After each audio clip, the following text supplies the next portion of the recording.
Hello everyone, क्या हाल चाल? सब बढ़िया बढ़िया ही रहने चाहिए दोस्तों। Today let's wind up this chapter income statement. This is would be the last lecture of the income statement, and let's continue our session right away. Fine. So these are the rules of the class. I'm just zooming out, so you can read it out.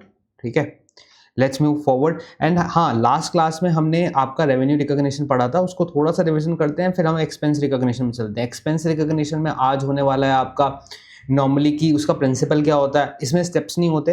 And एक warranty के बारे में बात करेंगे, doubtful debt के बारे में बात करेंगे, डेप्रिसिएशन अमोर्टाइजेशन के बारे में बात करेंगे. And this completes our entire chapter. And towards the end I will try to bring up the notes and we'll revise it very quickly, very sharply and very focusly. ठीक है, चलो let's move forward. I am opening the slide of the revenue recognition. Okay, so हमने basic principal revenue recognition का क्या पढ़ा था? हमने ये पढ़ा था कि रेवेन्यू जब रिकॉग्नाइज होता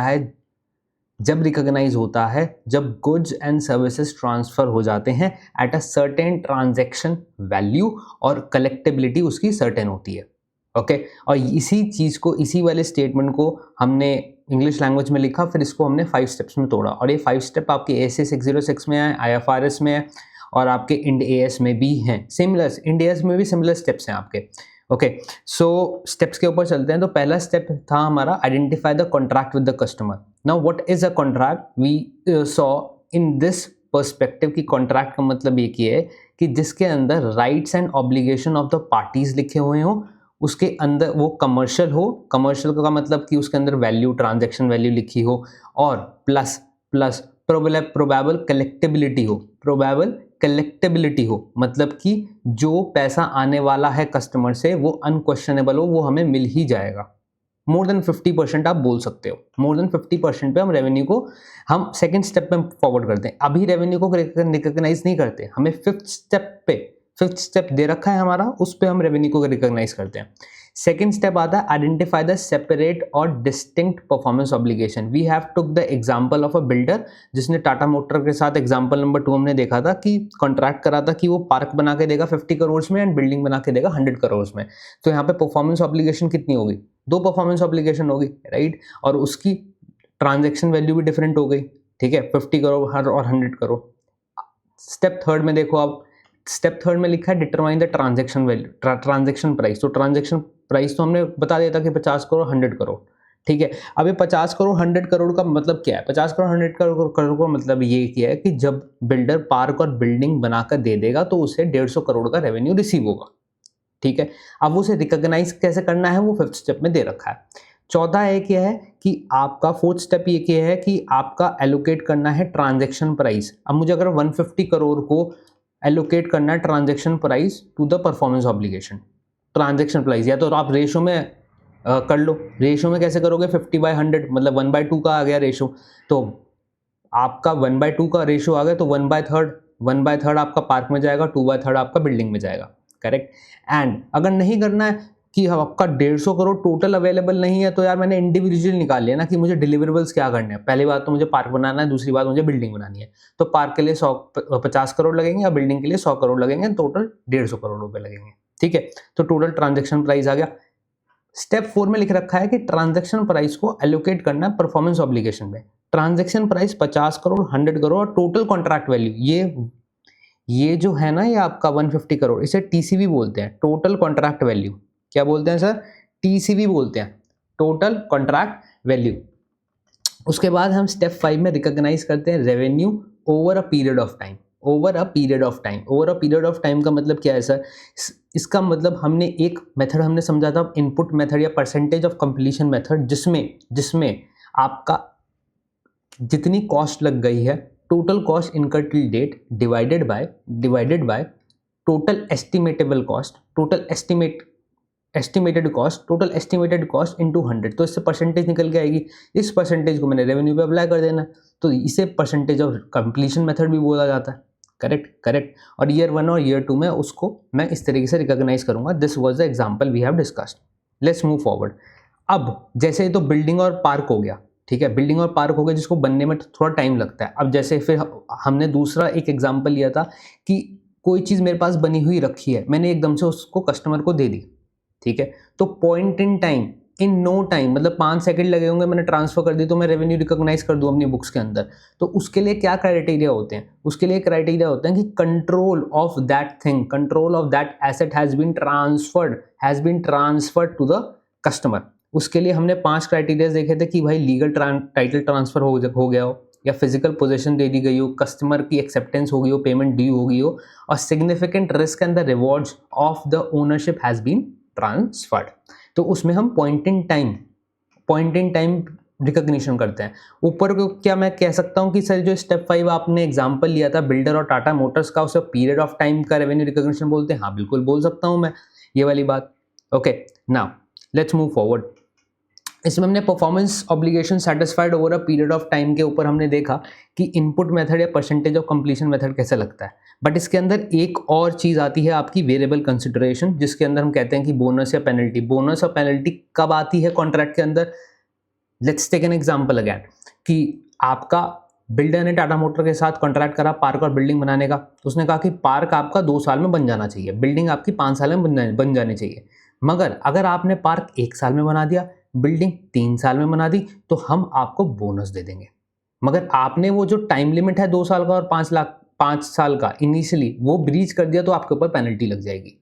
ठीक है, तो ये वेरिएबल कंसिडरेशन होती है। अब इसको हम बुक्स में कब रिकॉग्नाइज करते हैं? इसको बुक्स में हम तब रिकॉग्नाइज करते हैं जब हम सर्टेन होते हैं कि ये चीज़ होने वाली है, राइट?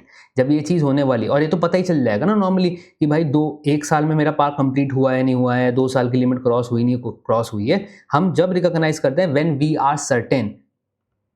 इसको अलग लैंग्वेज में बोलूं कि हम इसको रिकॉग्नाइज नहीं करेंगे अगर ये रिवर्सेबल होगा। मतलब कि सर सपोज करो मेरा बोनस था 10 करोड़ रुपीस का, पार्क के लिए सपोज करो 10 करोड़ रुपीस का बोनस था, और मैंने 1 साल के अंदर पार्क की कंस्ट्रक्शन को कंप्लीट कर दिया। ओके, तो अब मुझे पता चल गया ना, मैं towards the end of the 1 year खड़ा हूं। अब मुझे पता चल गया कि यार मैंने पार्क की कंस्ट्रक्शन को कंप्लीट कर लिया, and hence I recognize the revenue. अगर यही वाला सिनेरियो होता कि पार्क की कंप्लीशन 2.5 ईयर में हो रही है, तो मैं बोनस का तो कोई बात ही नहीं आती, इसको तो मैं रिकॉग्नाइज ही नहीं करूंगा, क्योंकि वो तो पीरियड 1 साल में कंप्लीट करने पे बोनस था ना। अब तो 2 साल से भी क्रॉस हो चुका है, अब तो पेनल्टी लगेगी। अब सपोज करो यहाँ पे पेनल्टी 2 करोड़ रुपए थी, 2 करोड़ रुपए की पेनल्टी थी, तो यहाँ पे फिर मैं पेनल्टी रिकॉग्नाइज करूंगा, क्योंकि सर मैंने 2 साल का जो थ्रेशहोल्ड टाइम था वो तो ब्रीच कर दिया।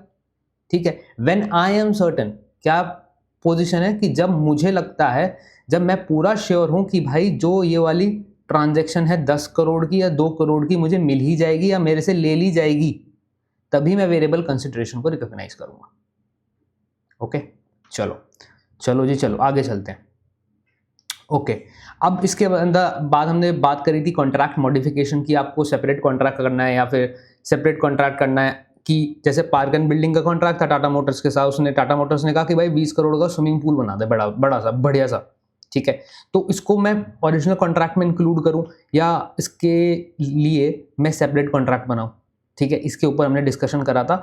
क्यों करा था सर डिस्कशन? क्योंकि आपका 20 करोड़ अगर मैं मॉडिफाइड कॉन्ट्रैक्ट की, जो ओरिजिनल चल रहा था मेरा, एक तो ओरिजिनल था जो मेरा पार्क एंड बिल्डिंग का था, उसके अंदर मैंने स्विमिंग पूल भी include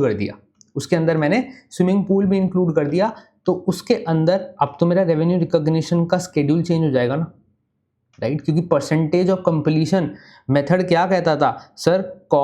percentage of completion method क्या कहता था? Cost incurred upon total estimated cost,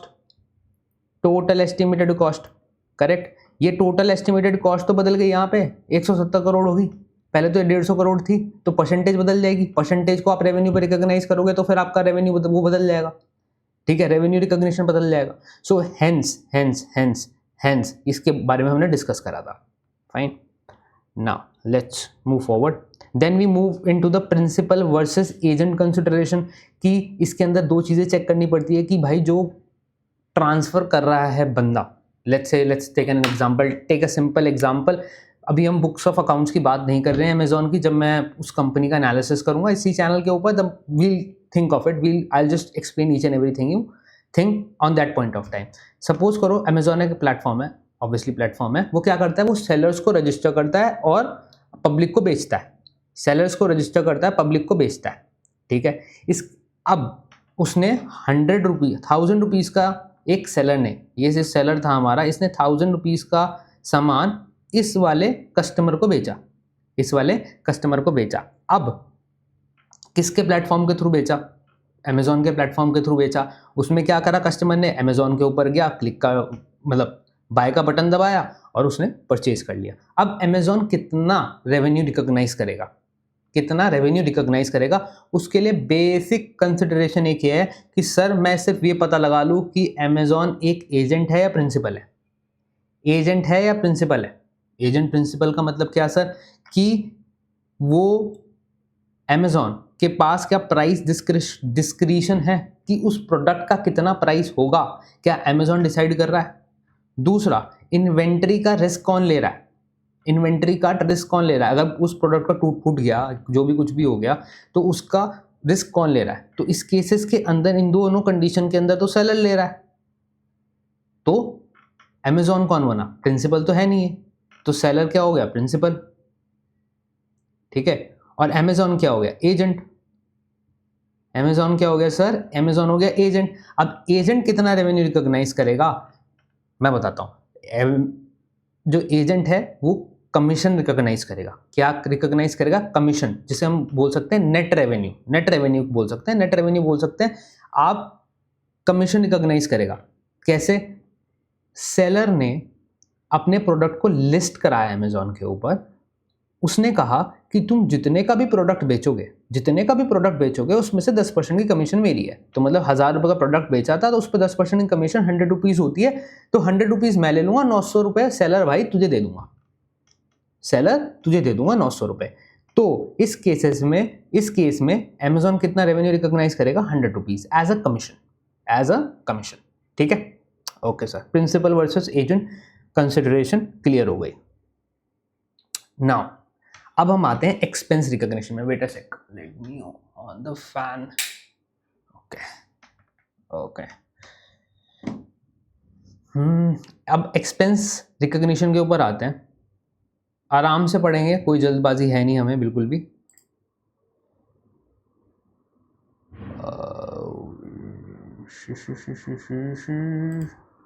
कोई भी जल्दबाजी नहीं है, ठीक है। शुरुआत से एक्सप्लेन करता हूँ कि मैंने क्या पढ़ाया था आपको। पहले हम एक्सपेंसर कब रिकॉग्नाइज करते हैं, हम एक्सपेंस कब रिकॉग्नाइज करते हैं, तो इसको अगर हिंदी में कहा जाए, हिंदी में लिखा जाए कि सर हम एक्सपेंस रिकॉग्नाइज करते हैं जैसे जैसे जैसे जैसे मेरा रेवेन्यू रिकॉग्नाइज होता है, उससे रिलेटेड, जैसे जैसे मेरा रेवेन्यू रिकॉग्नाइज होता है वैसे उससे रिलेटेड एक्सपेंस मैं रिकॉग्नाइज कर देता हूँ, ठीक है। हिंदी में लिखें फिर इंग्लिश में कर लेंगे कन्वर्ट। अपने को टिक्का मारना है वहाँ पे भाई, वहाँ पे टिक्का मारना है, लिखना नहीं है इंग्लिश लैंग्वेज में, समझना है, क्योंकि आपका एग्जीक्यूशन एक्सेल पे होगा, राइट। एक्सेल पे एग्जीक्यूशन होगा। आपकी जो लिस्ट बनती है, आरआरसी करके कहते हैं उसे, रेवेन्यू रिकॉग्निशन चेकलिस्ट, जो स्टेप 5 देखे हैं हमने, उसका एक बहुत लंबा सा एक्सेल बनता है, ठीक है। आप कॉन्ट्रैक्ट को बिट बाय बिट पढ़ते हो, चाहे वो 100 पेज का हो, 200 का हो, 500 का, 1000 पेज का कॉन्ट्रैक्ट हो, उसको फिर आप इस एक्सेल में तोड़ते हो, पूरी चेकलिस्ट, सारे स्टेप्स चेक होते हैं, फिर एक्सपेंसेस का भी मैपिंग होती है, फिर आपका प्रॉफिट एक पर्टिकुलर कॉन्ट्रैक्ट पे निकाला जाता है, एंड रेवेन्यू रिकॉग्निशन मेथड बताया जाता है। इसके बारे में हम डिटेल में बात करेंगे जब हम सर्विस सेक्टर के बारे में बात करेंगे। आई will make you do these things in detail, because see the point is that कि अगर आप FP&A डोमेन में जा रहे हो, किस डोमेन में जा रहे हो सर, FP&A डोमेन में जा रहे हो, वहाँ पर ये वाली चीज़ें, ये वाला रेवेन्यू रिकॉग्निशन वाला बहुत पूछा जाता है इंटरव्यू के अंदर। एंड दूसरी बात एक और है कि जब अगर आप इक्विटी रिसर्च एनालिस्ट हो एंड आप किसी सर्विस सेक्टर के बारे में पढ़ रहे हो, सर्विस सेक्टर को एनालिसिस कर रहे हो, किसी भी सर्विस सेक्टर कंपनी का एनालिसिस कर रहे हो, उस केसेस में आपका जो डायनेमिक्स होते हैं रेवेन्यू रिकॉग्निशन के, वो बहुत डिफरेंट हो जाते हैं, apart if I compare it with the manufacturing sector. तो उस केसेस में आपको ये वाली चीज़ें भी पता होनी चाहिए। तो उसको हम डिटेल में अकाउंटिंग स्टैंडर्ड में लेके आऊँगा, तो फिर वहाँ पे पढ़ेंगे। आपके सिलेबस में पूरा डिटेल नहीं है क्योंकि हम इन्वेस्टमेंट कोर्स रिलेटेड पढ़ रहे हैं, राइट। हमें ओवरव्यू पता होना चाहिए। इन डेप्थ में तो मैं लेके जाऊँगा आपको, no worries on that part. But हाँ, जो लोग सीए कर रहे हैं उनके सिलेबस में ये बहुत इन डेप्थ में होता है, ठीक है। क्वेश्चंस भी जो आईसीआई पूछता है वो भी डिफरेंट लेवल के होते हैं भाई, ठीक है। सो लेट्स मूव फॉरवर्ड, ठीक है। चलो जी, चलो आगे बढ़ते हैं, ठीक है। तो सर आपने क्या कहा कि एक्सपेंस कब रिकॉग्नाइज करने चाहिए, एक्सपेंस कब रिकॉग्नाइज करने चाहिए। मैंने क्या कहा कि जैसे जैसे रेवेन्यू रिकॉग्नाइज होता है बुक्स में, उससे रिलेटेड एक्सपेंस भी बुक्स ऑफ अकाउंट्स में आ जाना चाहिए, उससे related expenses books of account में आ जाना चाहिए, ठीक है। तो अगर मैं कहूँ तो इसको क्या मैं ऐसे कह सकता हूँ कि एक्सपेंस शुड बी रिकॉग्नाइज, आपको लिखना है, ये प्रिंसिपल है, expense should be recognize when they, दो बातें, कंट्रीब्यूट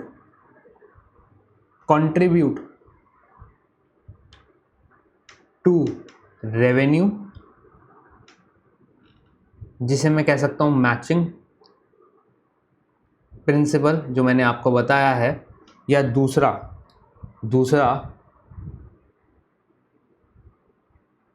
और लिख दें, किसी और कलर से लिखें, चलो सर किसी और कलर से लिखते हैं, और during the period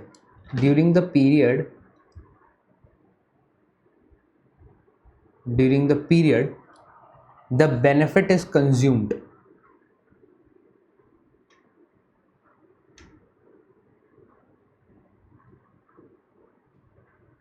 or during the period the benefit is to be consumed. I am getting a call. अरे यार, चलो let it be, I'll connect to them later, fine. और benefit is consumed, ठीक है।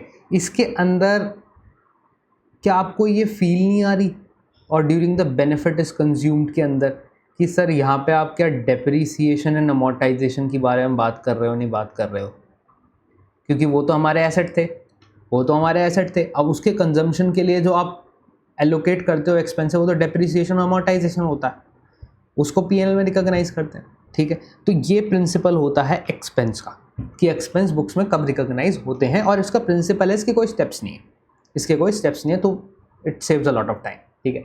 चलो आगे बढ़ते हैं, ठीक है। अब डाउटफुल अकाउंट्स, अब ये सबको पता होगा, अगर 11th और 12th में आपका कॉमर्स स्ट्रीम थी, इसके अंदर मैं कुछ एक्स्ट्रा बताने वाला हूँ, तो ध्यान देना यहाँ पर, ठीक है। डाउटफुल अकाउंट्स के ऐसे क्यों बनता है सर। पहली बात तो सर ये बनता है कि जब मैंने उधार पे सेल करी है, क्रेडिट सेल करी है, तो यहाँ पर मुझे डाउट आता है कि मुझे कस्टमर मुझे पैसा देगा या नहीं देगा, तो मैं ये मान के चलता हूँ सर मोस्टली सारे कस्टमर्स देते ही हैं। बट अगर आपने टोटल 100 करोड़ की सेल करी है, या आप किसी भी कंपनी का उठा के देखोगे, उसमें ₹1 करोड़ से लेकर ₹5 करोड़ तक आपको डाउटफुल बैड डेट्स मिलेंगे। क्या मिलेंगे सर?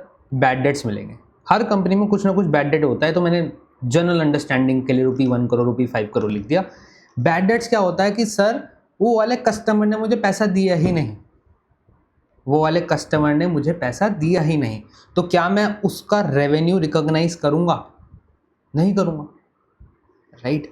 बट जब मैं अपना सामान बेच रहा हूं, तो मुझे कैसे पता होगा कि ये वाला बंदा मुझे पैसे देगा या नहीं देगा, राइट? मुझे नहीं पता है। वो तो after the due date, suppose करो मैंने क्रेडिट सेल करी है, उधार में माल बेचा है, उसे मैंने 30 दिन का टाइम दिया कि भाई तू मुझे पैसे दे दियो। और 30 दिन के बाद ही पता लगेगा ना उसकी इंटेंशन कि वो पैसे दे पाएगा नहीं दे पाएगा। ठीक है, तो अब एक प्रॉब्लम आती है। क्या आती है सर? प्रॉब्लम आती है कि सर 30 दिन है, ठीक है, और यहाँ पे ना मैंने सेल करी थी 15 मार्च को। कब करी थी मैंने 15 मार्च को क्रेडिट सेल्स करी थी मैंने 15 मार्च को। अब उसे पैसे कब तक देने हैं मुझे? प्लस 30 डेज अगर मैं करूँ तो 15 अप्रैल तक उसे पैसे देने हैं। कब तक देने हैं सर? 15 अप्रैल तक। मगर मुझे तो अपनी बुक्स ऑफ अकाउंट्स को क्लोज करना है। मैं तो 31 मार्च को बुक्स ऑफ अकाउंट्स को क्लोज करता हूँ, तो मुझे तो रेवेन्यू दिखाना पड़ेगा कुछ ना कुछ।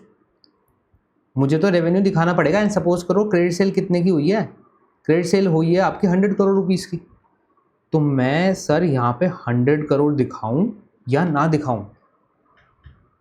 100 करोड़ दिखा देता हूँ यहाँ पे, ठीक है। अब इसके दो केसेस होंगे कि उसने एक तो पहली बार पैसा दे दिया, तो भाई ठीक है, रेवेन्यू मेरे पास, रेवेन्यू मैंने रिकॉग्नाइज कर रखा था, उसके बाद कैश घूम के आ गया मेरे पास, ठीक है। रेवेन्यू आपका और डेटर्स, बैलेंस शीट में तो डेटर्स आएंगे ना, बैलेंस शीट में डेटर्स खड़े होंगे आपके 100 करोड़ रुपीज़ के, ठीक है। तो अब सर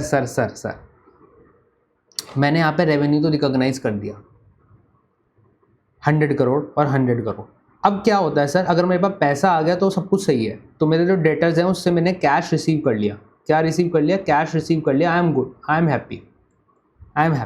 बट अगर केसेस में पैसा नहीं आया तो इस केस में हम मान के चलते हैं कि सर हमारे पास 5 करोड़ रुपए नहीं आए, 5 करोड़ नहीं आए, तो क्या बनेंगे मेरे? बैड डेट बनेंगे। बैड डेट जो बनेंगे, पैसे मतलब 5 करोड़ नहीं आए मेरे पास, तो 100 करोड़ में से सिर्फ मेरे पास ₹95 करोड़ का कैश आएगा, सिर्फ और सिर्फ 95 करोड़ रुपीज़ का कैश आएगा। 5 करोड़ बैड डेट्स मेरे पीएनएल में डेबिट हो जाएगा। 5 करोड़ बैड डेट मेरा पीएनएल में डेबिट हो जाएगा, ठीक है। नाउ यहाँ पे प्रॉब्लम एक ये आती है कि सर मैंने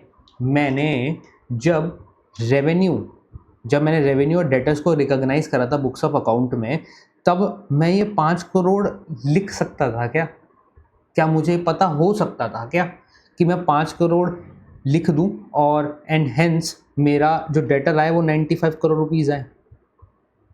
ऐसा हो सकता था क्या सर? क्योंकि यहाँ पे तो बहुत इरैटिक हो रहा है। कैसे इरैटिक हो रहा है ये देखो, रुको एक मिनट।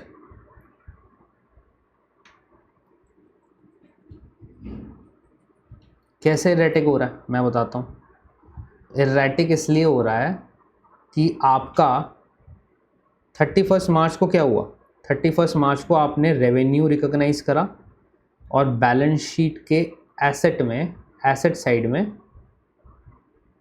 साइड में आपने 100 करोड़ रिकॉग्नाइज कर दिया। 100 करोड़ रिकॉग्नाइज कर दिया नहीं कर दिया? दिक्कत क्या आई? मार्च में तो आपने रिकॉग्नाइज कर दिया, अप्रैल में आकर नेक्स्ट ईयर अप्रैल में आके आपके 5 करोड़ के बैड डेट हो गए। तो इरैटिक हो गया क्या कि यहाँ पे बैड डेट कितने थे? अगर मैं बैड डेट का यहाँ पे एक कॉलम बना लूँ जो पीएनएल में डेबिट होता है, तो यहाँ पे तो ईयर 1 में तो 0 था और ईयर 2 में 5 करोड़ हो गया, तो इरैटिक हो गया, राइट। ये प्रॉब्लम समझ में आ रही है? यहाँ पे 0 हो गया, यहाँ पे 5 करोड़ हो गया कि जब बैड डेट हुआ मैंने तब रिकॉग्नाइज करा। मगर अक्रूवल कॉन्सेप्ट तो ये नहीं कहता। जब हमने पहले हमने लर्निंग मॉड्यूल में पढ़ा था कि अक्रूवल कॉन्सेप्ट क्या होता है, वो तो ये रिकॉग्नाइज नहीं करता। तो इसमें प्रॉब्लम ये क्या आ रही है कि मुझे यहाँ पे ही रिकॉग्नाइज करना पड़ेगा कुछ अमाउंट हमें रिकॉग्नाइज करना पड़ेगा, ठीक है। तो वो कितना हो सकता है? सर वो परसेंटेज ऑफ सेल्स हो सकता है या परसेंटेज ऑफ डेटर्स हो सकता है। दो ही सिनेरियो है, सेल्स हो सकता है, परसेंटेज ऑफ डेटर्स हो सकता है, ठीक है। ये percentage of sales and percentage of debtors आता कहाँ से है? मैं 5 करोड़, ये हमारे केसेस में तो रेवेन्यू और डेटर सेम ही है, इसमें हमने कोई कैश सेल्स का कंसिडरेशन नहीं करा, तो 5% दोनों केस में। तो ये 5% सर आता कहाँ से है? तो मैं फ्यूचर को तो नहीं देख सकता भाई, अप्रैल में 5 करोड़ नहीं आएगा, तो ये 5% आता कहाँ से है? ये आता है पास्ट एक्सपीरियंस से। कैसे आता है सर? कहाँ से आता है सर? पास्ट एक्सपीरियंस से। पास्ट एक्सपीरियंस से कैसे? कि पिछले पुराने सालों में मेरा बैड डेट अपॉन डेटर्स या फिर सेल्स कितना परसेंट का हुआ था, कितना परसेंट का हुआ था। सपोज करो ईयर 1 2 3 4, यहाँ पे 2% का हुआ था, यहाँ पे 3% का, यहाँ पे 4 का, यहाँ पे 3.5% का। इसका एवरेज लिख दूंगा मैं, इसका एवरेज लिख दूंगा मैं, और ये बना दूंगा मैं 5। किसका कितना एवरेज आएगा? कितना एवरेज आएगा? निकालो निकालो निकालो, कितना एवरेज आएगा? 3 2 5 4 9, 9 + 3 12.5, 12.5 डिवाइडेड बाई 4, 3.13%। तो मैं यहाँ पे क्या करता हूँ, सर, मैं यहाँ पर 3.13% यहाँ पे डिडक्ट कर देता हूँ। तो मेरे अब डेटर्स कितने हो जाएंगे? मेरे डेटर्स कितने हो जाएंगे? 100 माइनस 3.13 करोड़, क्योंकि इसका परसेंटेज है ना, तो तो कितना हो गया ये? -100, 96.88। तो मेरा अब जो फाइनली 31 मार्च को रिकॉग्नाइज होगा वो कितना होगा? मेरा 96.88 करोड़। और ये 3.13 कहाँ पे आ जाएगा? ये P&L के डेबिट साइड में आ जाएगा एज एन एक्सपेंस। ठीक है, ये हो गया नॉर्मल बात, ये नॉर्मल डिस्कशन है, ये सबको पता होगा, 11th क्लास में सबको ही पढ़ता है, 11th 12th में सब पढ़ते हैं। अगर जिसने नहीं पढ़ा तो उसके लिए वाला पूरा डिस्कशन है। नाउ अब एज एन एनालिस्ट आप क्या करोगे? आपके सामने मैंने एनुअल रिपोर्ट रख दिया, आपने फाइनेंशियल स्टेटमेंट देख रहे हो आप, ये क्या कहते हैं, प्रोविजन फॉर डाउटफुल डेट, जिसे हम कहते हैं provision for doubtful debt, P&L में देख रहे हो, provision of doubtful debt P&L में देख रहे हो, या फिर आप डेटर के बैलेंस को देख रहे हो, तो आप क्या करोगे वो बताता हूँ। ये नहीं पढ़ा होगा आपने कहीं पे भी, एक्सपीरियंस से आती है ये चीज़, अगर आपने करा होगा तो आपको पता होगा क्या करते हैं, अदरवाइज इट्स ठीक है, कोई प्रॉब्लम नहीं, मैं बता देता हूँ क्या करेंगे हम इसके अंदर। सो इसके अंदर क्या करेंगे, पहले मैं देखूंगा कि परसेंटेज ऑफ रिसीवेबल्स, क्या सर, परसेंटेज ऑफ रिसीवेबल्स या फिर सेल्स जो डाउटफुल डेट की परसेंटेज बनेगी, इसका मैं क्या देखूंगा सर? ट्रेंड देखूंगा। इसका क्या देखूंगा सर? मैं ट्रेंड देखूंगा। ट्रेंड का मतलब क्या होता है सर? कि पास्ट ईयर्स में bad debts to the percentage of the receivable and sales कितने रहे हैं, और इस वाले साल में कितना एस्टिमेट करा है मैनेजमेंट ने आपका डाउटफुल डेट की परसेंटेज। ठीक है, दूसरी चीज़ मैं देखूंगा एजिंग एनालिसिस। क्या देखूंगा? Ageing analysis. क्या करूंगा sir? Ageing analysis. Ageing analysis क्या होता है? एजिंग एनालिसिस होता है किसके ऊपर होता है? पहली बात ये देख लो, रिसीवेबल्स के ऊपर होता है। किसके ऊपर होता है सर इस डिस्कशन में? रिसीवेबल्स के ऊपर होता है। कुछ नहीं होता, नॉर्मली क्या होता है इसके अंदर, सपोज करो यहाँ पे रुपी के केसेस में बात कर रहे हैं, रुपी एज एन अमाउंट, कि भाई ड्यूज, तो ड्यूज को ना एजिंग एनालिसिस में ऐसे बांट देते हैं कि कितनी अमाउंट 30 डेज से ज़्यादा ड्यूड है, कितनी अमाउंट 90 डेज से ज़्यादा ड्यूज है, किसकी 180 डेज से ज़्यादा ड्यूज है। हमारे केस में 5 करोड़ था जो बैड डेट हुआ था, राइट। सपोज करो ऐसे केसेस में प्रेजेंटेशन ऐसी रहेगी आपकी नोट्स टू अकाउंट्स में कि यहाँ पे आ गया 30 डेज के केसेस में आपका सपोज करो 10 करोड़ पेंडिंग है, यहाँ पर आपका 6 करोड़ पेंडिंग है, यहाँ पे 3 करोड़ पेंडिंग है। तो इसे रीड कैसे करना है? इसे रीड ऐसे करना है कि वो वाले कस्टमर जिनको पैसा दिए हुए 180 दिन से ऊपर हो गए हैं, पैसा नहीं दिया है, वो कितने हैं? 3 करोड़। वो कस्टमर जो 90 से 180 डेज जिनकी ड्यूज हुए हुए पेंडिंग हुए हुए हो गई है, वो कितने हैं? वो है ओके आपके 60 करोड़। इसको इस तरीके से पढ़ते हैं, ठीक है। तो आपको एजिंग एनालिसिस करना पड़ेगा, डाउटफुल डेट परसेंटेज निकालनी पड़ेगी, उसके हिसाब से देखना पड़ेगा कि मैनेजमेंट का एस्टिमेट क्या, कि मैनेजमेंट का एस्टिमेट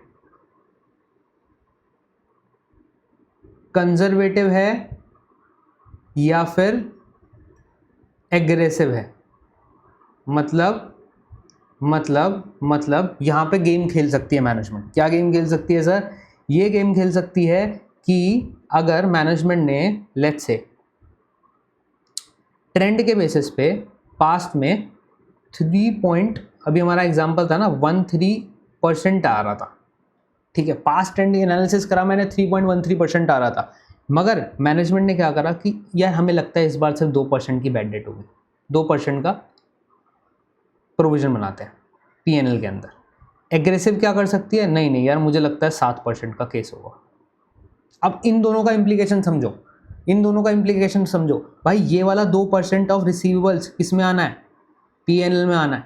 ये वाला 7% का भी पीएनएल में आना है। 7% ऑफ 100 करोड़ 7 करोड़ और 2% ऑफ 100 करोड़ 2 करोड़, 5 करोड़ एक्स्ट्रा अगर पीएनएल में डाल दिया तो पूरा प्रॉफिट तो मैनेज हो जाएगा ना, प्रॉफिट कम हो जाएगा, जैसे एक्सपेंस बढ़ाएगा प्रॉफिट कम हो जाएगा, एंड प्रॉफिट कम हो जाएगा उसके हिसाब से आपका टैक्स टुक्स जो भी बनता होगा, जैसे भी बनता होगा उसके हिसाब से वो करेंगे लोग, करेक्ट। तो ये चीज़ देखनी पड़ेगी कि मैनेजमेंट का एस्टिमेट क्या है, कंजर्वेटिव है या फिर एग्रेसिव है, और उसका ट्रेंड बेस पे हमें देखना पड़ेगा, करेक्ट। ये वाला पूरा चीज़ क्लियर हो गई?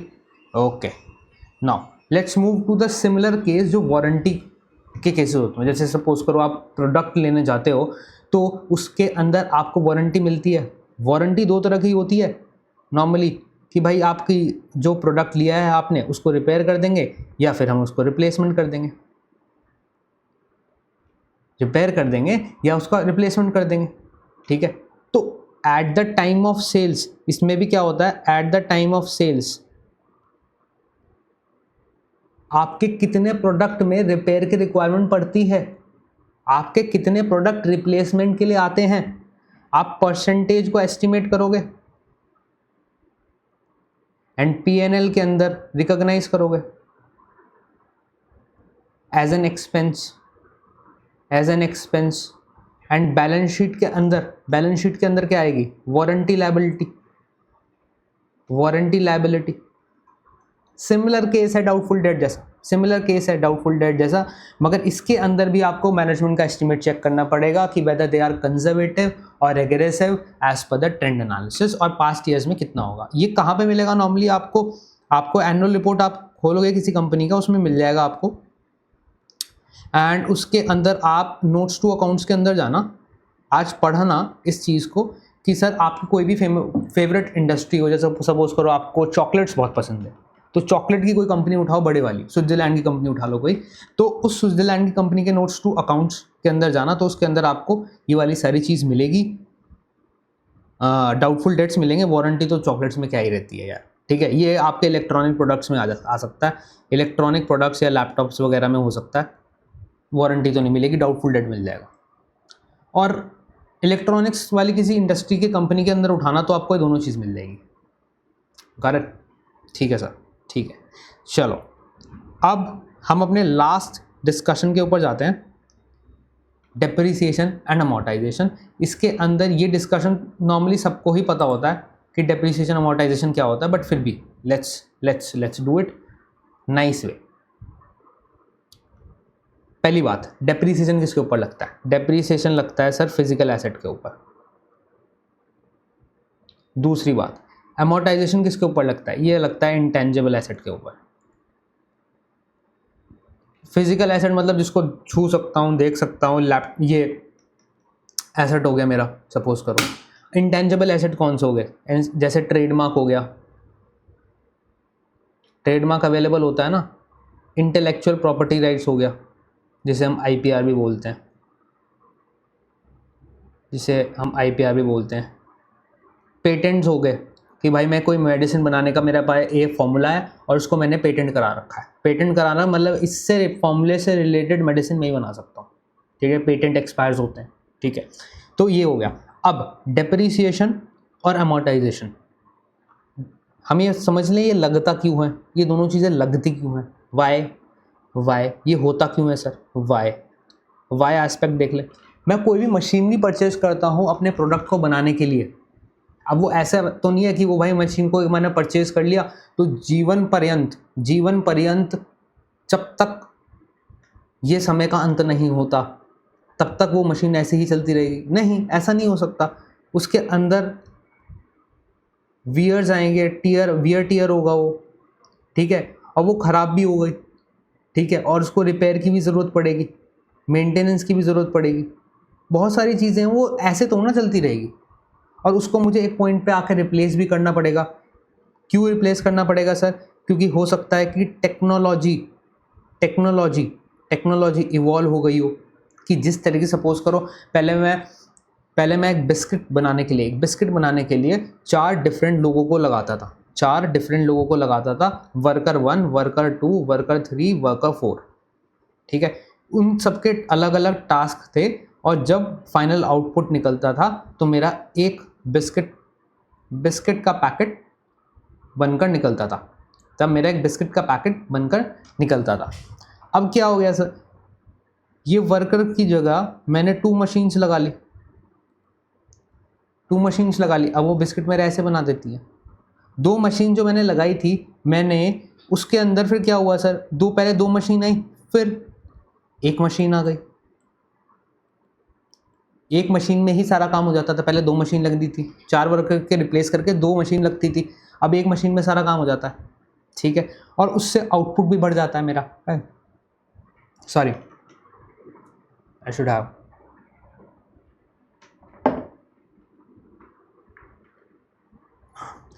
पहले मैं 4 वर्कर को लगा के एक बिस्किट का पैकेट बनाता था, 2 मशीन लगा के मैंने सपोज करो 100 पैकेट्स निकालने लगा, एक मशीन लगा के मेरा आपका 150 पैकेट्स निकलने लगे। तो टेक्नोलॉजी जब इवॉल्व होती है, जब मेरा ये वाली मशीन बेकार हो गई तो मुझे ये वाली मशीन लेनी पड़ी, तो ये वाला रीज़न होता है टेक्नोलॉजी इवोल्यूशन का, ठीक है, और डिफरेंट इंडस्ट्री बाय इंडस्ट्री पे डिपेंड करता है। नाउ वाई तो हमने एस्पेक्ट समझ लिया कि सर डेप्रिसिएशन इसलिए लगता है क्योंकि वियर एंड टीयर होता है, रिपेयर होता है, वियर एंड टीयर के कारण आपकी मशीन को रिप्लेस करना पड़ता है, उसकी कॉस्ट को मैं रिकॉग्नाइज करता हूँ, ठीक है।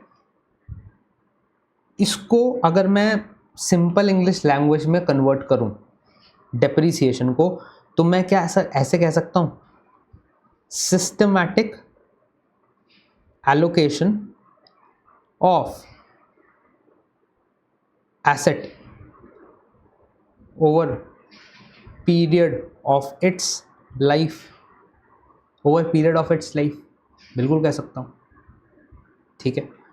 क्या मैं अमोर्टाइजेशन को ये कह सकता हूँ, मेरे पास पेटेंट है, मगर वो पेटेंट कितने के साल के लिए है सर, वो 10 साल के लिए है सर, 10 साल के बाद पेटेंट एक्सपायर हो जाएगा मेरा। जो पेटेंट को मैंने अपनी लेबोरेटरी के अंदर इनोवेट किया था, जिससे मैं मेडिसिन बनाता हूँ, ठीक है, पेटेंट, आईपीआर, ट्रेडमार्क को अभी एक ही सिनेरियो में रखो, बहुत ज़्यादा डिफरेंस होता है इसके अंदर, अलग ही डिफरेंट होता है। मतलब सपोज करो मैंने एक फॉर्मूला है, उसको मैंने पेटेंट करा दिया, उस पेटेंट से कराने के बाद मैंने उससे मेडिसिन डेवलप करता हूँ, ठीक है, और इन सबके बीच में ट्रेडमार्क, आईपीआर और पेटेंट के अंदर बहुत बड़े डिफरेंस होता है, बट एक सिंपल समझो कि ये वाला फॉर्मूले को मैंने पेटेंट करा दिया या फिर मैंने कोई रजिस्टर करा दिया एक एजेंसी के पास, ठीक है, उसका एक यूसेज है 10 साल का, 10 साल के बाद एक्सपायर हो जाएगा।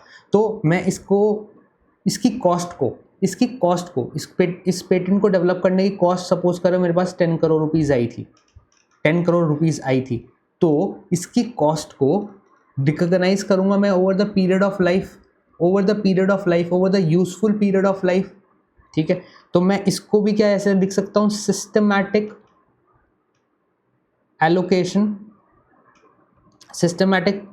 Allocation of intangible asset IA over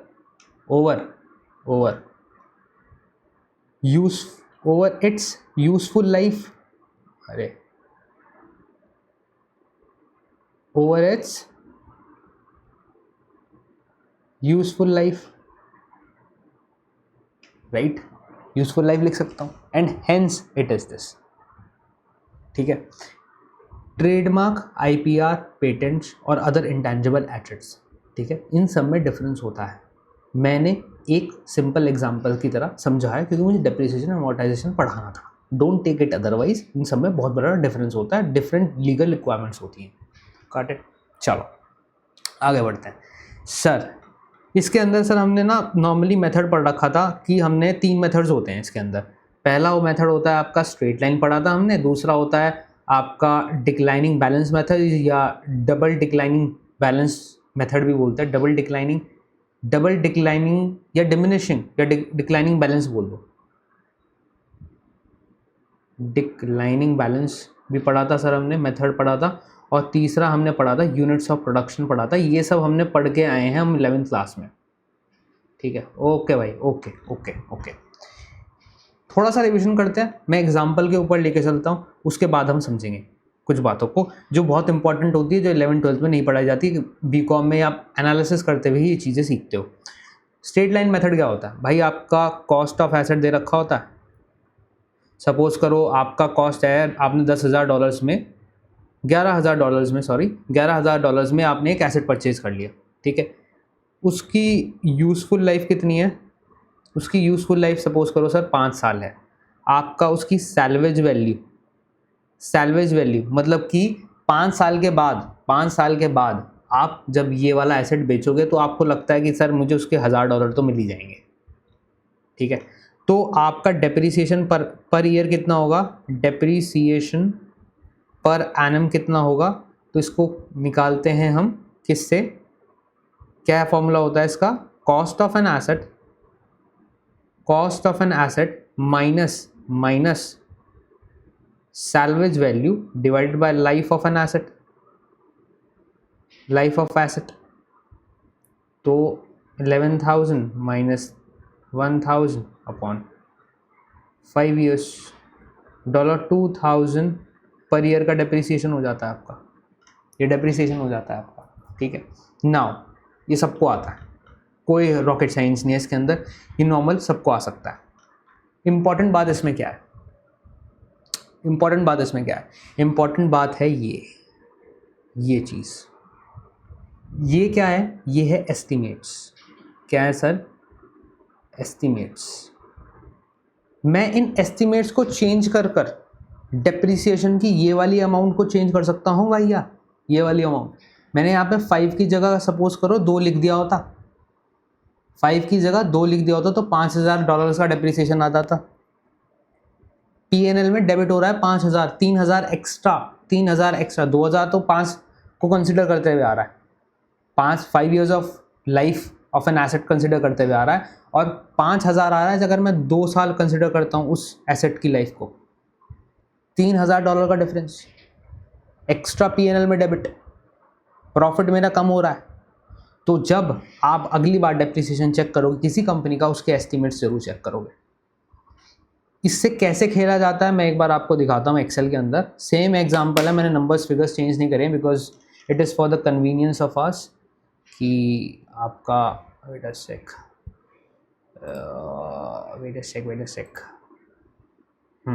I think it is not visible yet, I will make it.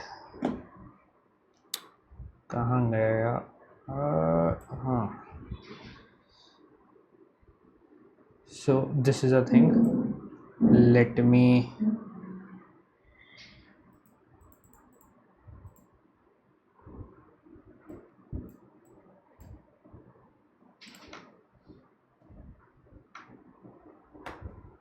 okay, now it's visible but I guess I need to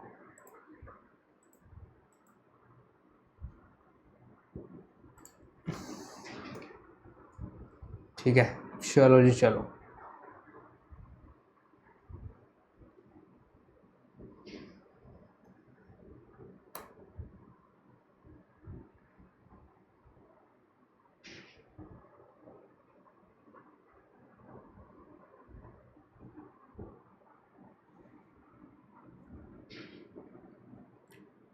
table बन चुकी है, मतलब आपको थोड़ा विजिबल हो गई ये वाली टेबल, बट ठीक है, ओके फाइन, नो वरीज। तो हमारी अजम्पशंस क्या है? हमारी अजम्पशन है लाइफ की, और सेम वो है डेप्रिसिएशन निकाल लेंगे हम यहाँ पे, नॉर्मली जल्दी जल्दी से निकालता हूँ। और प्रेजेंटेशन कैसे होगी वो देखते हैं। उसके बाद हम एस्टिमेट्स अगर बदल गए तो उसका इम्पैक्ट कैसे होता है वो भी देखेंगे। Fine, let's do it. It's normally fine, I just open the brackets, minus formula manager का भी इस्तेमाल कर सकते हैं। I will make you see one शायद। सो कितना आया, ये आपका आया 2000 राइट। मैंने ओपनिंग बैलेंस कितना है मेरा, अरे 11,000 नीचे रखना पड़ेगा। Opening balance 11,000, my depreciation is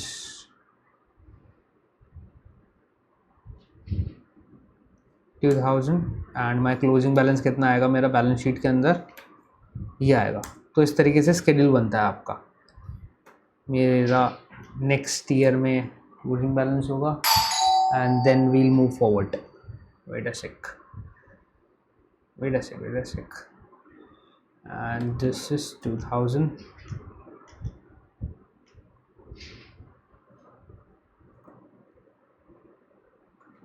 and we'll do Ctrl+D और ये आपकी रेजिडुअल वैल्यू आ गई राइट। ये आपकी रेजिडुअल वैल्यू आ गई। Alt H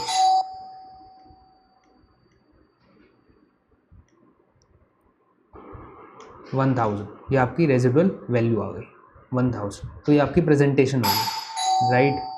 and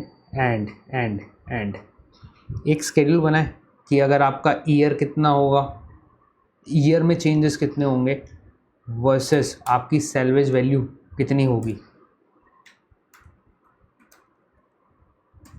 salvage value कितनी होगी SV, इसको जूम इन करते हैं।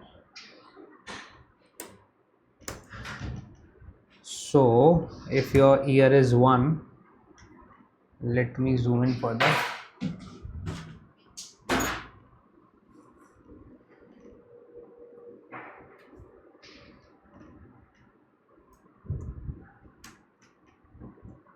Alt AC,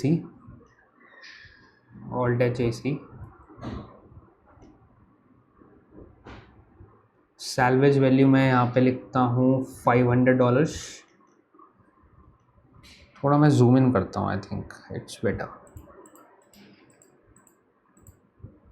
हाँ, नाउ इट्स बेटर। एस्टिमेट में चेंज करने से क्या इफेक्ट पड़ता है उसकी वो चीज़ हम देख रहे हैं, ठीक है। Let's do it right this way, fine. ना ठीक, अब ठीक है। Plus this plus $500 and we'll press Ctrl+R, ठीक है। तो ये वाली लाइन होगी मेरी सैल्वेज। इसको चेंज करता हूँ मैं 2, 4, 5, 7 और 9।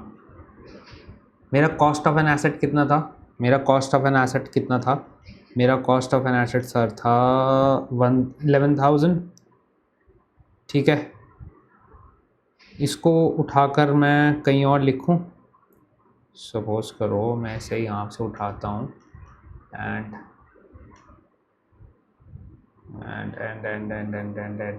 थोड़ा सा नीचे आएंगे और यहाँ पे लिखेंगे जिससे आपको पूरा क्लियर हो, ठीक है।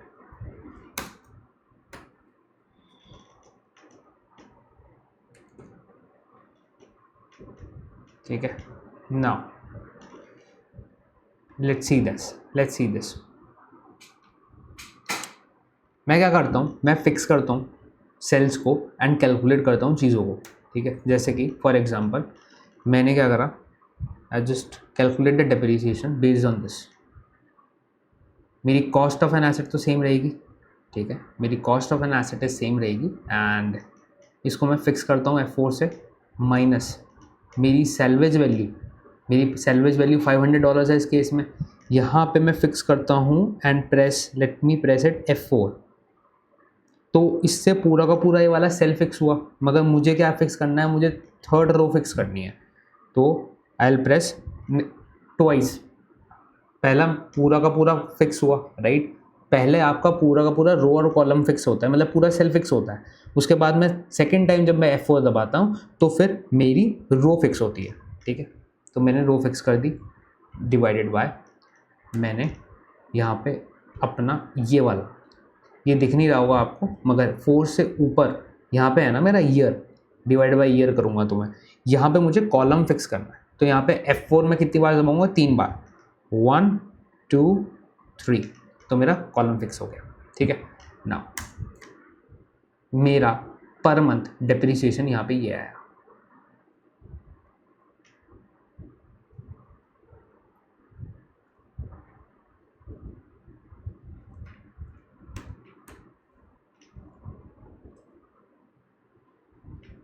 मेरा बेस केस क्या था, मतलब जो मैंने पहला ओरिजिनल एग्जांपल क्या लिया था 1000 केस में, ये मेरा बेस केस था। ऑल्ट H, इसके इंटरसेक्शन पे था मेरा, और मेरा डेप्रिसिएशन कितना आ रहा था,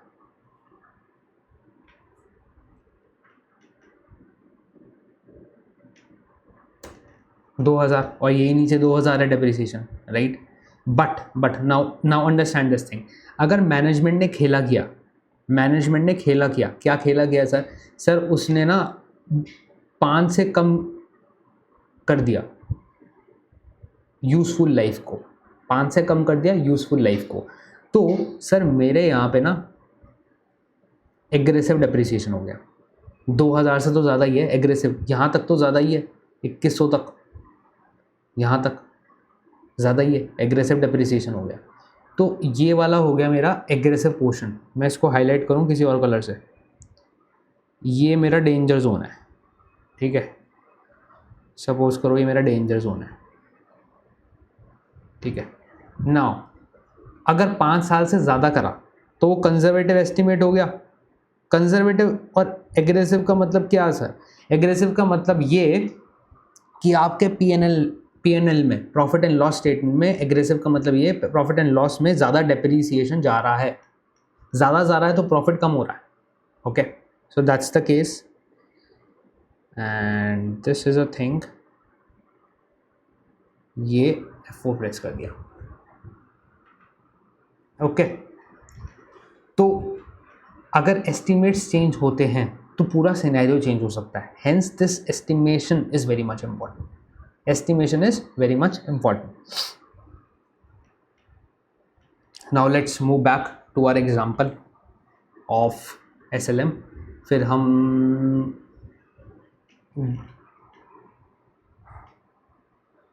वो करेंगे अपना, wait a sec, I think it is delete, let's close now.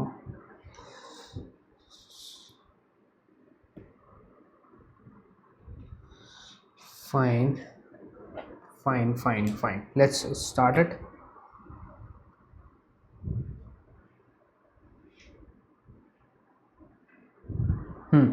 तो SLM मेथड हो गया अपना, SLM मेथड पूरा समझ में आ गया होगा और एस्टिमेट्स का इंपॉर्टेंस पता लग गया होगा, राइट। नाउ अब हम पढ़ते हैं आपका डिमिनिशिंग बैलेंस मेथड, या डबल डिक्लाइनिंग बैलेंस मेथड भी कहा जाता है। वो फैक्टर के ऊपर डिटरमाइन करता है, आपको मैं बताता हूँ कैसे होता है। इसके अंदर क्या कहते हैं, पहले हम स्टेप्स में बात करते हैं। स्टेप 1 क्या होता है, मुझे इसमें SLM मेथड का रेट निकालना होता है, SLM रेट ऑफ डेप्रीसिएशन। उसके बाद स्टेप 2 मुझे फैक्टर के डिसाइड करना होता है। स्टेप 3 मुझे डिमिनिशिंग डिक्लाइनिंग बैलेंस को मैं DB लिखता हूँ, डिक्लाइनिंग बैलेंस का रेट निकालना होता है, जो मेरा होता है फैक्टर इनटू SLM का रेट ऑफ डेप्रिसिएशन। उसके बाद मैं क्या करता हूँ, उसके बाद मैं अप्लाई करता हूँ। मैं क्या करता हूँ सर, मैं अप्लाई करता हूँ, मैं आपका बुक वैल्यू पे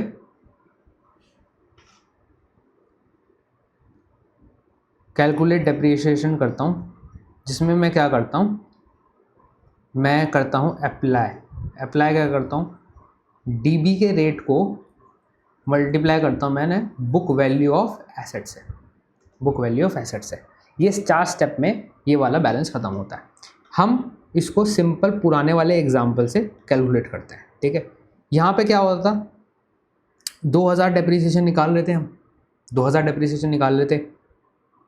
अब यहाँ पे एसएलएम का रेट निकालना है मुझे, एसएलएम रेट ऑफ डेप्रीसिएशन निकालना है।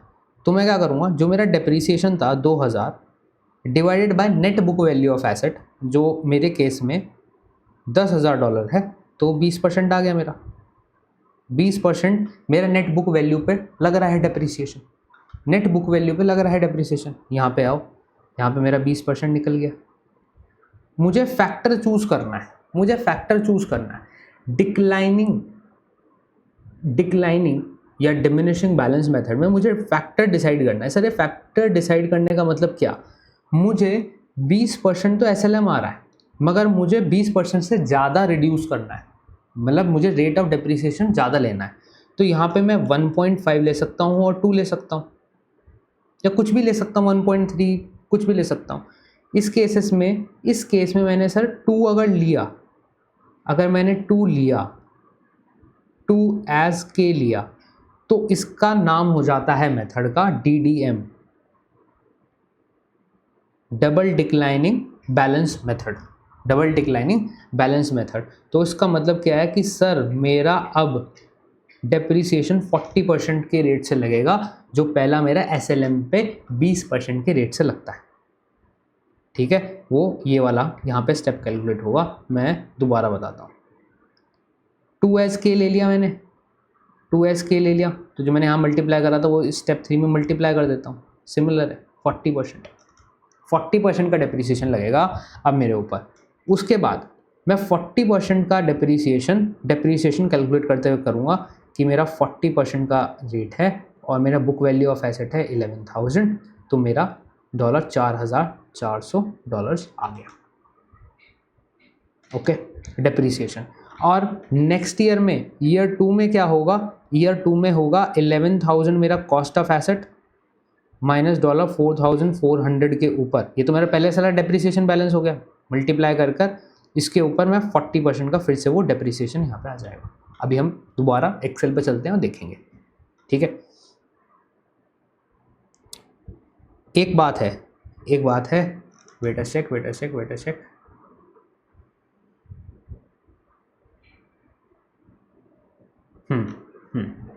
एक डेप्रीसिएशन का मेथड और है, यूनिट्स ऑफ प्रोडक्शन मेथड। ये नॉर्मली है कि सपोज करो आपका डेप्रीसिएशन, जो आपका एक्सपेंस है, वो आपका डेप्रीसिएशन का जो एक्सपेंस है वो वैरी करता है as per units of production.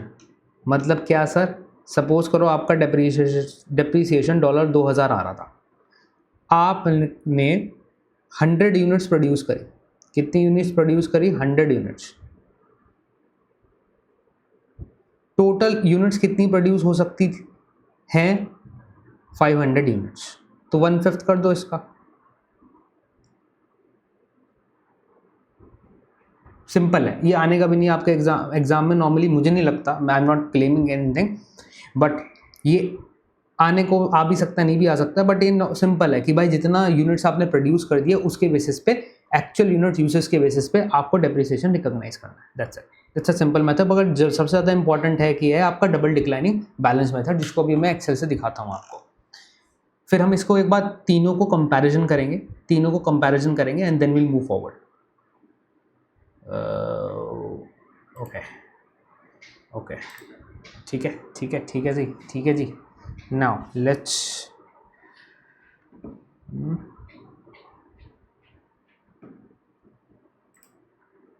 Okay, same example है, राइट, सेम एग्जांपल है। Let me just remove this and let me just remove this and this also, ठीक है। let me zoom in further and further, slightly less, fine, and let me just remove all the grid lines, all WVG, fine, that's okay। Depth का rate, SLM depth का rate कितना आ रहा था, ये same example है तो मैं ऐसे निकालूंगा नहीं, यहाँ पे 20% आ रहा था। डेप्रीसिएशन, सॉरी ये डेप्रीसिएशन का है, यहाँ पे $2000 आ रहा था। मेरा डेप्थ का रेट 20% लगभग आ रहा था, राइट। फैक्टर मैंने 2 चूज़ करा था और यहाँ पे मेरा इसको मल्टीप्लाई कर कर कितना आ रहा था 40%। तो यहाँ पे देखो चेंजेस आ गए। ये पहले वाला ही है मूवमेंट। क्या हो रहा है इसमें, क्या हो रहा है सर, क्या हो रहा है, जूम इन और कर देता हूँ, कोई इशू वाली बात नहीं है। क्या हो रहा है, 11,000 मेरा ओपनिंग बैलेंस था, ये मेरे कॉस्ट ऑफ एन एसेट था, इसके ऊपर मैंने 40% लगाया, राइट। 40% ये मैंने यहाँ पे इसकी रेफरेंसिंग कर रखी है 40%। मेरा क्लोजिंग बैलेंस कितना आ रहा है sir, this minus this, 11,000 minus 4,400। मेरा सेकेंड ईयर का ओपनिंग कितना आ रहा है, ये उसके ऊपर 40%, फिर ये यहाँ तक बिल्कुल सही है, यहाँ तक बिल्कुल सही है। यहाँ पे एक गलती है। क्या गलती है सर, यहाँ पे गलती ये क्या है, 5th ईयर में गलती है। मेरी सैल्वेज वैल्यू कितनी है, मेरी सैल्वेज वैल्यू है 1000। कितनी है, 1000 सैल्वेज वैल्यू थी मेरी। तो मेरा क्लोजिंग बैलेंस 5th ईयर का तो 1000 आना चाहिए था, मगर 855 आ रहा है, क्योंकि यहाँ पे डेप्रीसिएशन 40% के हिसाब से ज़्यादा है, 40% के हिसाब से ज़्यादा है। तो मैं क्या करता हूँ सर, मैं इसे डेप्रीसिएशन को इतना कर देता हूँ एंड हेंस मेरी वैल्यू 1000 आ गई है। तो अगर अगर अगर आपका डेप लगाते हुए ज़्यादा आती है बैलेंस, ज़्यादा आता है depreciation at the end of the year, जो आपकी सैलवेज वैल्यू को कम कर देता है, तो वो मत करना, उसका बैलेंसिंग मेथड ले लेना, बैलेंसिंग आप अमाउंट ले लेना, ठीक है। So that's the case. So this is done, depreciation is done. Let's compare all the three methods. And then we'll move forward. I'm just removing the units of production method. ठीक है, we'll compare this thing and then we'll move forward. Fine.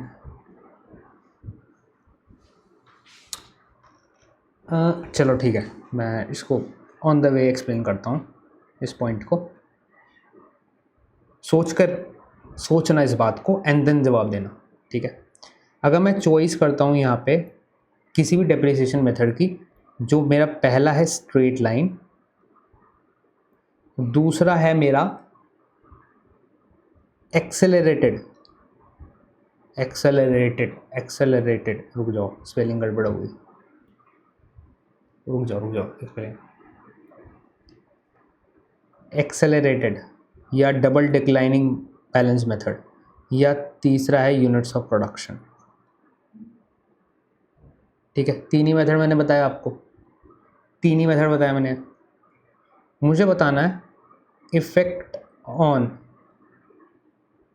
Earnings. इसे मैं और simple तरीके से लिखता हूँ, ये नोट करना है, ये आएगा आपके शायद एग्जाम में, मुझे नहीं पता बट आ सकता है। It's a good question. Effect on earnings, early, letter,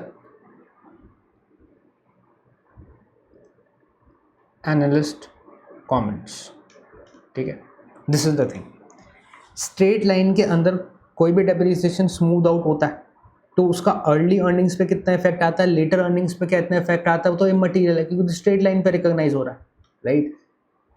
तो यहाँ पे तो मैं क्या लिख सकता हूँ, मैं यहाँ पे लिख सकता हूँ कि मॉडरेट इफेक्ट है, वो स्मूथ है, क्योंकि वो तो 2000 का डेप्रिसिएशन वो तो पीरियड ऑफ लाइफ लग रहा था ना, ठीक है। एक्सेलरेटेड मेथड में जो हमने अभी एग्जांपल ये देखा था कि 11,000 पे आपका 40% लग रहा था, $4,400 का डेप्रिसिएशन, तो वो अर्ली में lower early earnings, right, higher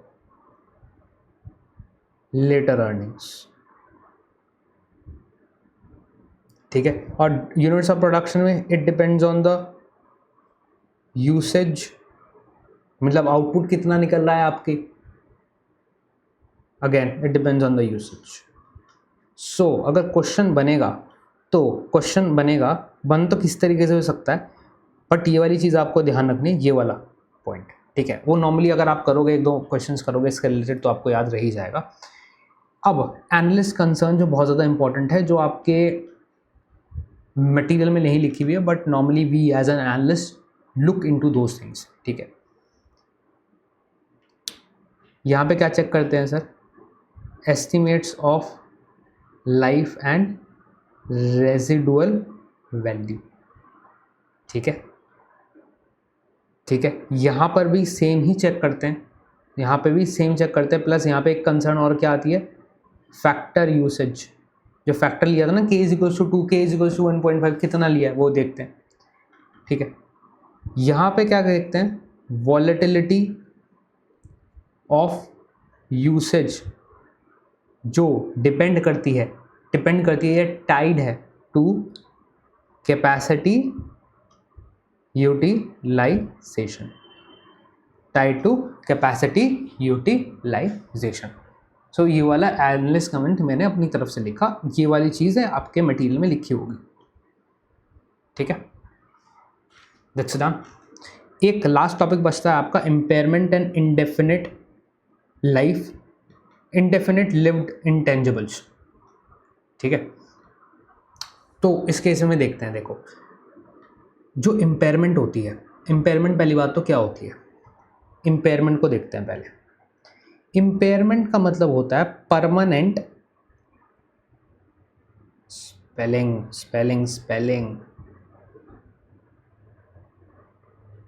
permanent decline in value of an asset. ठीक है, कोई से भी रीजंस हो सकते हैं, उसकी वजह से आपका परमानेंट डिक्लाइन हो गया वैल्यू ऑफ द एसेट के केसेस में। डिक्लाइन इन वैल्यू का मतलब क्या होता है? डिक्लाइन इन वैल्यू का मतलब ये होता है सर कि जो मेरे रिकवरेबल अमाउंट है वो लेस देन कैरिंग वैल्यू है, कैरिंग अमाउंट है। जो मेरी रिकवरेबल अमाउंट है वो लेस देन कैरिंग अमाउंट है। कैरिंग अमाउंट का मतलब क्या होता है? जो आपने बैलेंस शीट में एसेट लिख रखा है, सपोज करो वो $10,000 है। ठीक है, रिकवरेबल अमाउंट है कि अगर आप उसे बेचने जाओगे मार्केट में तो भाई इस टाइम पे वो आपको सिर्फ $2,000 को भी देगा। मार्केट में बेचने जाओगे वैसा एसेट तो उसको आप $2,000 में ही बेच पाओगे, right? So in this case $2,000 less than $10,000 and hence impairment होनी चाहिए एसेट की। इम्पेयरमेंट का मतलब क्या सर? इम्पेयरमेंट का मतलब एक ये कि सर इस एसेट की वैल्यू $8,000 परमानेंट डिक्लाइन होनी चाहिए। और वो कहाँ पे आएगा? डिक्लाइन कैसे होगी वैल्यू? जब हम एंट्री पास करेंगे ये P&L में as a loss, impairment loss. क्या सर? इम्पेयरमेंट लॉस की तरह आएगा, इम्पेयरमेंट लॉस। ठीक है, तो इसमें अब क्या होता है कि हम ना इम्पेयरमेंट की टेस्टिंग करते हैं कि हर साल पे हम टेस्टिंग करते हैं कि ये वाला एसेट इम्पेयरमेंट होगा या नहीं होगा। एसेट बाय एसेट कर सकते हैं। ठीक है, किन किन चीज़ों का इम्पेयरमेंट नहीं होता है, किन किन चीज़ों का इम्पेयरमेंट नहीं होता है? देखो, इम्पेयरमेंट आपका लैंड का नहीं होता, इन नॉर्मल सर्कमस्टांसेस लैंड का केसेस में नहीं होता। इनटैंजिबल के केसेस में goodwill and infinite goodwill and infinite intangible assets, infinite intangible asset का इम्पेयरमेंट नहीं होता। ठीक है, ये बात सर हम समझ गए। इम्पेयरमेंट का मतलब क्या होता है? Permanent decline in the value of the asset. Okay, so this is done and dusted. This completes your chapter of the income statement. Let me show you the notes that I have made it for you. तो concise crisp note है, 6 pages के note है, मैं दिखाता हूँ। We'll tend to look each and everything. You can download the notes from the Core Finance Academy app. Just sign in and उसके अंदर free section के मटेरियल में आपको मिल जाएगा ये वाले नोट्स। तो आप क्विकली ये वाला पूरा चैप्टर एकदम से रिविजन कर सकते हो।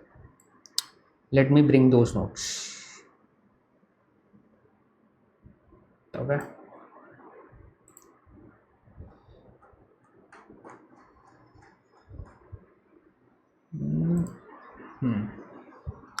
Let me zoom in.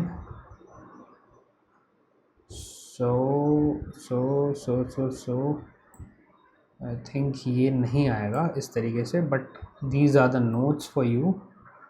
Just want to zoom in into a little bit, and this is a thing. ठीक है, तो यहाँ पे ओवरव्यू आपके इनकम स्टेटमेंट का, फिर हमने बेसिक इक्वेशन के बारे में पता था, that is there. Once you download the notes, it will be easily visible to you. And फिर components of the income statement, सब totals की important, revenue recognition and the 5 steps model जो हमने देखा था, in depth जो मैंने बोला था वो सारा का सारा statement इसके अंदर आपको मिलेगा. And फिर हमने determining control point in time recognition देखा, variable consideration, principal versus agent, ठीक है, expense recognition जिसमें हमने doubtful accounts देखा था पहले, and फिर then warranty, फिर depreciation amortization. We'll move forward, and then फिर non operating items and classification in the last class, correct. and common size income statement मैंने आपको बनानी सिखाई थी, insights draw करना सिखाया था कि किस तरीके से as an analyst आपको insights draw करने पड़ते हैं. Then we'll check on to the comprehensive income and other comprehensive income. These are the extra one which I have not taught you, but these is what I have put it